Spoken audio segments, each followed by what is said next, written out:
আসসালামু আলাইকুম।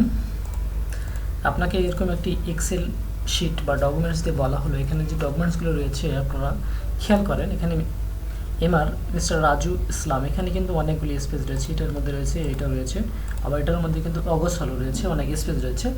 তো সাধারণত আমরা কি করি, সাধারণত আমরা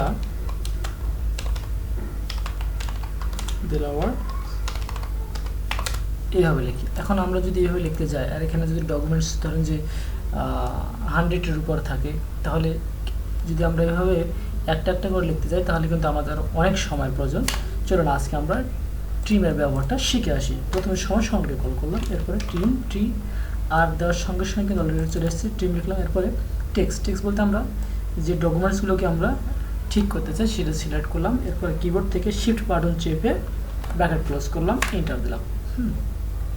এখন দেখেন মাউসের পয়েন্টারটির দিক দিয়ে টেনে নিলাম। ওকে, এখন দেখেন আমরা এখানে যে আমাদের যে ডকুমেন্টসগুলো রয়েছিল অগোছালো, এখানে কিন্তু গোছালো হয়ে গেছে। আশা করি ভিডিওটি আপনার বাস্তব কর্মজীবনে অনেক উপকার আসবে। ভিডিওটিতে লাইক, কমেন্ট, শেয়ার করতে ভুলবেন না।